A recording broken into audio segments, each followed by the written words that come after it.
The first book of the Hebrew Bible is the book of Genesis. There's no dispute that the word Genesis means in the beginning, and it tells the story of the creation of the world. Genesis 2 describes the location of the Garden of Eden in relation to 4 rivers.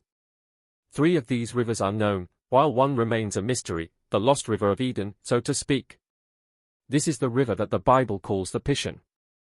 For centuries, scholars and explorers have tirelessly searched for clues to the location of one of the 4 rivers described in the Bible as flowing out of the Garden of Eden.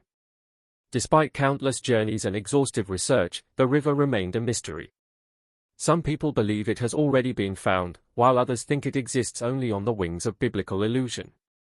The story of Adam and Eve is embedded in our culture, not meant to be seen with physical eyes. So the question remains, where is the Pishon River, and why has it remained hidden for ages? Join us as we explore the Garden of Eden's Pishon River, which is said to have just been found. To find where the Pishon, the mysterious lost river, is located, we must first carefully examine the Genesis story. Genesis 2 paints a picture of how the river winds its way through the entire land of Havilah. If we can figure out where Havilah was situated in ancient times, we can narrow down our search for the Pishon River. According to Genesis 2, Havilah is positioned opposite Egypt and in the direction of Assyria. Considering this, the only area fitting this description east of Egypt, on the route to Assyria, is what we now call the Arabian Peninsula, specifically the Kingdom of Saudi Arabia. However, one may pause and wonder, if we look at the Arabian Peninsula today, there's no visible river flowing across it. But what does the evidence suggest? Could there have been a river there in ancient times? The Arabian Peninsula stands as the only possible candidate for the Pishon River, inviting us to uncover its secrets. When you flip through the English Standard Version of the Holy Bible, you come across Genesis 2 and spot a map featuring 2 main theories about where the Garden of Eden might have been located. One theory suggests a northern location, while the other suggests a southern one. The Garden of Eden is the first location mentioned in the Bible and serves as the backdrop for one of its most iconic stories, the lives of Adam and Eve and their fall from grace. These areas are quite mountainous, not exactly the prime spot for a lush garden. Plus, even though the Tigris and Euphrates rivers originate in this region, they aren't connected. As for the proposed Pishon River in this northern area, it just doesn't align with what Genesis 2 describes. According to the Bible, a river flowed out of Eden to water the garden, then split into 4 rivers. Logically, at some point, these 4 rivers were once one. If we take a closer look at the descriptions in Genesis, it becomes clear that this northern location doesn't match up with what the text tells us. After all, Genesis 2 mentions a river flowing out of Eden to water the garden, but how could that be if the garden was situated in such rugged, mountainous terrain? Perhaps we need to get a clearer picture of what the Garden of Eden looked like and its relationship with the rivers. The Garden of Eden and its rivers have been biblically described as a beautiful place where Adam and Eve resided. This enchanting place, known as the Garden of Eden, was said to be a paradise of unmatched beauty and calmness, as mentioned in the book of Genesis, which opens the Bible. The garden was perfect in every way, with God creating an array of trees, each more beautiful than the last. These trees were not only pleasing to the eye but also provided nourishment to the human soul. Adam and Eve are believed to have lived in this lush paradise, deep underground. The idea that people could inhabit subterranean spaces has been embraced not only in ancient times but also in the modern era. It was a world of limitless abundance and delight. More importantly, the garden was considered a wellspring of life-giving waters, as Eden was home to 4 majestic rivers, each with its own story and significance. These rivers weren't just streams of water. They were channels of grace, nurturing the lands beyond Eden's borders and shaping human history and exploration. 3 of these rivers, Gihon, Hiddekel, and Euphrates, are well known and have been established in several historical accounts. The Gihon River is described as flowing around the entire land of Ethiopia, which refers to the region in Africa located west of the Red Sea and extending southward. It's important to note that the specific borders of Ethiopia today were likely different during biblical times, but the general area matches. If we consider the possibility that a river once flowed from what is now the Red Sea basin southward into Africa at the Afar Triangle, it perfectly fits the description of a river that encircles the entire land of Ethiopia. This suggests that the Gihon River might have followed this route, enriching the land with its waters and shaping the landscape over time. The second river, Hiddekel, combines the meanings of sharp, swift, and light. Along the Tigris River in Iraq, people are being forced to change their ancient way of life. This description has long been associated with the Tigris River, one of the major rivers in Mesopotamia. The Tigris River holds historical significance as the same river Jonah would have crossed when tasked with delivering a message to the city of Nineveh. Additionally, the book of Daniel mentions Hiddekel, where Daniel describes a vision he had by the side of a great river. In Daniel's vision, he sees a magnificent figure with dazzling features, similar to descriptions of Jesus in the book of Revelation by the Apostle John. Both visions depict a divine being with shocking characteristics, indicating a profound spiritual experience. A notable difference between Daniel's and John's visions is their location. Daniel's occurs by the river Hiddekel, while John's takes place on the island of Patmos. Despite this distinction, both visions convey a sense of divine presence and power. The Tigris River, located among Iran, Iraq, Turkey, and Syria, is the second largest river in Western Asia. Together with the Euphrates, it forms a vital waterway system defining the borders of Mesopotamia in the region called the Fertile Crescent. More importantly, it served as a crucial means of transportation and irrigation for the earliest civilizations that flourished in this mostly dry area. Millions in Syria and Iraq are currently facing water shortages as the region's longest river, the Euphrates, dries up. The Euphrates River stands out with its remarkable history, told in countless tales and legends. It has been a lifeline for many civilizations, nurturing their growth with its waters across time. The river has served various purposes, as a boundary separating lands, passage from one side to another, and a symbol of resilience amidst adversity. Stretching 1,730 miles, the Euphrates is the largest river in Southwest Asia. It begins at the merging point of two branches, the Karasu River, rising in the Armenian highlands in present-day eastern Turkey near Erzurum, and the Murat River, which begins southwest of Mount Ararat north of Lake Van. The valley it carved became the heartland of powerful empires like Babylonia and Assyria. It also marked the eastern boundary of Egyptian and Roman dominance for centuries and the western edge of the Persian Empire. The Euphrates River holds profound significance in Islamic history, particularly at the Battle of Karbala, where Imam Hussein and his companions were martyred. It is also a significant landmark in the biblical narrative, symbolizing a boundary in the land promised to Abraham's descendants through Isaac and Jacob. In Hebrew scripture, it's often referred to simply as the river, embodying a divine covenant stretching from the river of Egypt to the great Euphrates. According to the Genesis account, the Garden of Eden is described as being watered by 4 rivers, 2 of which are now certain from our explanation, the Tigris and the Euphrates. Continuing the exploration, going further south to where the Karen River joins the Tigris and Euphrates is also necessary. The Karen River is believed to be the main candidate for the Gihon as it flows through the ancient land of Kush. Known in ancient times as the land of the Cades, Kush in northern Sudan is one of the forgotten kingdoms of Africa and the ancient world. The kings of Kush reached the zenith of their power in the 8th century BC when they conquered their neighbor, Egypt. Interestingly, there are 2 lands named Kush, one in Africa near Ethiopia and the other in Central Asia. In the ancient land of the African Kush, situated along the banks of the Nile River in what is now northern Sudan, remarkable civilization flourished. Despite early rule by neighboring powers, the kings and queens of Kush rose to challenge some of history's most fearsome empires. During the period from 1500 to 1100 BCE, Egypt held sway over Kush, imparting its cultural and religious customs upon the region. Having established the interplay between the Garden and the 3 rivers, let's continue our search for the mysterious 4th, the Pishon River.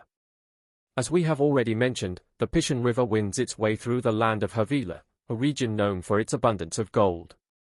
Crossing this ancient land, anyone would marvel at the richness and beauty that surrounds it. One important factor supporting the identification of Arabia as the land of Havilah is the presence of gold. If Arabia is indeed Havilah, then it would boast abundant and high-quality gold. Interestingly, Saudi Arabia is home to the largest and most productive gold mine in the Middle East. Tracing Havilah's riches, behind the mountain's base lies the Ma'aden mine, known as the Cradle of Gold in Arabic. This region boasts of 55 gold mines, with Ma'aden mine being not just the largest among them but the biggest in the entire Arabian Peninsula. It has been a site of continuous mining for millennia, a testament to its rich history and enduring significance. Right opposite the mine towards the east lies a road where cars traverse. This road is believed to be a modern form of the ancient incense route from biblical times. This historical trade route eased the exchange of commodities mentioned in Genesis 2, running from south to north. It's even more fascinating to note that Genesis 2 mentions the presence of gold in the land of Havilah, emphasizing its quality. Right within these gold mines and the famous Ma'aden mine, we find some physical evidence that backs up this biblical assertion.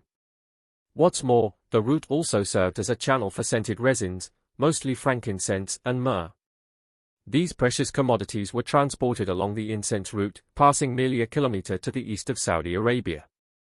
The convergence or meeting of history and commerce in this region paints a vivid picture of the ancient world's interconnectedness and prosperity. In addition, there are onyx and other precious stones. These are the same goods mentioned in Genesis 2 as being from the land of Havilah, which Arabia is known for trading. This trade route is where these goods were exchanged, so there's a match between the description of Havilah in Genesis 2 and Arabia. Now, the next goal is to locate the ancient riverbed across the Arabian Peninsula, tracing the path of the Pishon River. In the late 1980s and early 1990s, Dr. Farouk El-Baz, an Egyptian geologist, spotted a massive ancient Arabian river while studying satellite images of Arabia. The ancient riverbed, known locally as Wadi Ruma, once spanned across Arabia. Archaeologist James Sauer suggests that this river might be the Pishon River mentioned in the Bible, associated with the Garden of Eden. According to Sauer, no other river seems to match the biblical description as well as this one does. As a result, it's a combination of Dr. El-Baz's discovery and Sauer's analysis that confirms the finding of this lost river of Eden. This riverbed is believed to be the most likely possibility for the biblical Pishon River. It comes from the Hejaz Mountains and eventually joins the Euphrates and Tigris rivers. However, for most of the year, the river remains dry today. In ancient times, during the period known as Gila, the climate was much wetter, supporting a river that flowed continuously across the entire land, from Egypt to Assyria. Scholars estimate that this river flowed until around 200,000 BC, when climate changes led to its eventual drying up. In the grip of its most extreme drought in decades, record-breaking heat waves linked to climate change have dried up rivers across the continent and sent water reserves plummeting to historic lows. At the upper reaches of the river, it flows from the Hejaz Mountains. Interestingly, the same types of volcanic rock found in the Hejaz Mountains can be seen in the gravel of this ancient riverbed.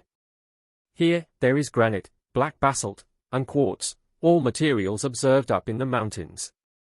The quartz pebbles originate from the Hejaz Mountains, forming deposits that extend into the riverbed. Looking closely, one can notice a vein of quartz running through the side of the mountain. This massive deposit serves as the major source for the quartz pebbles scattered throughout the riverbed.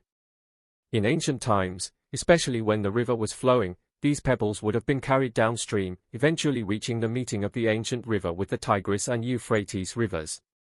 In Genesis, the description of the Pishon River winding through the entire land of Havilah mirrors what this river did in ancient times across Arabia. It curved across the Arabian Peninsula. However, following it is challenging and a bit stressful. The soft sand in the riverbed and dunes covering parts of it make navigation tricky. It's fascinating to compare the size of Wadi Ruma, the possibility of the Pishon River, with the Euphrates River. Surprisingly, the banks of Wadi Ruma are even wider than those of the Euphrates today. In ancient times, the Pishon River would have been large, far larger than we had imagined. The riverbed spanned over 1.7 miles wide, which is truly enormous. Exploring Wadi Ruma reveals several fenced-off ancient wells within the dry riverbed, remnants of when Wadi Ruma served as a major route to Mesopotamia. However, the Wadi Ruma vanishes beneath a vast expanse of dunes. Crossing the sandy barrier to reach the other side where it resurfaced, as seen on Google Earth, becomes difficult. On the east side of the dune belt, however, Wadi Ruma is rediscovered. Following the river upstream, we find gravel on the borders of its banks. However, on getting to Kuwait, The gravel plain expands into a physical fan, which shows the rivers meeting with the Euphrates, Tigris, and Pishon rivers. This fan, covering much of Kuwait, shows that there was a lot of water flowing here in ancient times. It is, however, important to note that the pebbles scattered across the gravel plain puzzled geologist Dr. Farouk Elbaz, leading him to question their origin. His discovery revealed that these pebbles, originating from the Hijaz Mountains, were shaped and transported by the powerful flow of the ancient river. Samples collected from the Hijaz Mountains matched the smooth pebbles found in the gravel fields, showing the transformative journey of these rocks over 500 miles downstream. Dr. Elbaz carefully mapped the distribution of pebbles along the river, revealing that the stones traveled over 500 miles from the Hijaz Mountains with the river's flow. Following the riverbed for miles on end and observing its gradual enlargement, the sheer scale of this flow was awe-inspiring. But the question still arises, is this river the Pishon River? By carefully studying the geology of Wadi Ruma and how it is filled with pebbles that are unmistakably identical to those from the Hijaz Mountains, geologists have concluded that the Wadi Ruma riverbed must have stretched from the mountains to its current location. This discovery leaves little mystery as to how the Wadi Ruma pebbles arrived here. Even the locals, when consulted about the Wadi's name, confirmed its origin and its journey from Medina in the Hijaz Mountains to Iraq, where it merges with the Tigris and Euphrates rivers. The more we delve into this research and explore the terrain, the more it aligns with Dr. James Sauer's identification of this river as the Pishon from Genesis 2. Remember that the Bible describes the Garden of Eden's location concerning 4 identifiable rivers, all of which meet in southern Iraq. While we can only speculate on the pre-flood appearance of this region, the results of modern research are quite revealing. Looking into the vast marshes of southern Iraq, near the meeting point of the Euphrates and Tigris rivers, we find that there is still a significant amount of water in this area. The marshes, home to the Marsh Arabs, were once even more extensive, reaching from the Gulf to ancient cities like Eridu and Yor. According to Sauer, these rivers were believed to meet near the head of the Persian Gulf, creating a fertile land known as the Land of the Blessed. Considering the criteria outlined in Genesis 2, the meeting of these 4 rivers into one occurs in southern Iraq. Moreover, this region's low elevation and warm climate, coupled with an ample water supply, make it an ideal place for the Garden of Eden. However, Iraq is currently struggling to cope with drought. According to officials, some 1,200 people have been forced out of southern marshes and farmlands over the past 6 months, as described in Genesis 13. Therefore, it is reasonable to conclude that the most likely location for the Garden of Eden is in southern Iraq. It is believed that the rivers originating from the Garden of Eden in the Bible hold more significance than just being a minor detail in the creation story. They serve as profound symbols of togetherness, showing the relationships between God, humanity, and the natural world. These rivers teach a universal truth recognized by every culture, the importance of water. It is viewed as a divine gift that sustains life, promotes growth, and brings happiness to all living beings. In essence, scholars believe that the water symbolizes God's continuous presence and providence in ensuring the harmony of nature. Each river possesses unique characteristics and purposes, nurturing different regions of the earth and bringing blessings upon the lands through which they flow. The Pishon, for instance, encircles lands rich in resources, symbolizing God's abundant provision. The Gihon flows quietly, carrying life to distant lands. The Hiddekel, known today as the Tigris, witnesses the rise of civilizations, while the mighty Euphrates becomes the cradle of great empires. Despite their diverse paths and destinations, these rivers share a common origin, emphasizing unity amid diversity. They tell a story of life unfolding from a singular divine source, portraying the beauty of diversity and the harmony of creation. As carriers of life, the rivers from Eden sustain both the garden and the world beyond, facilitating connections and fostering growth. Their existence serves as a testament to the balance and order established at the dawn of time. As they flow from their source, they echo a fundamental truth: from unity comes diversity, and from the Creator springs forth life in all its many forms. In the aftermath of Eden, these rivers continue to symbolize the enduring bond between God, humanity, and the natural world, preserving the divine order established at the beginning of creation. Out of dust, God created the first man, Adam, and breathed into him the breath of life. So we read in the creation story that God created humankind, Adam and Eve, and then placed them in the Garden of Eden. Once Adam and Eve bid farewell to the beautiful Garden of Eden, the world outside its confines likely appeared stressful and harsh. They faced the consequences of their decisions, a life now marked by labor and struggle. Despite their expulsion, the rivers originating from Eden served as a gentle reminder of the paradise they once called home. These rivers are seen to symbolize God's farewell kiss, a tender gesture amidst the harsh reality of their new existence. Once assigned as caretakers of paradise, Adam and Eve now found themselves struggling with less forgiving soil and toil.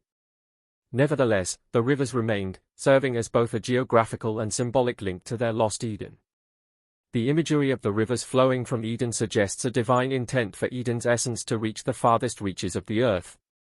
Even though humanity could no longer reside there, the continuous flow of these rivers mirrors God's boundless grace, ever-present, life-sustaining, and far-reaching. Just as the rivers flowed endlessly, God's grace continues to extend toward humanity, offering nourishment and hope in the face of adversity.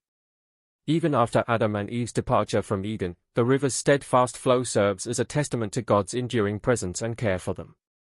Romans chapter 5 teaches that just as one man's disobedience led many to sin, one man's obedience can make many righteous. Through Jesus Christ, eternal life is possible. This is our ultimate desire, to reclaim the paradise we lost due to sin.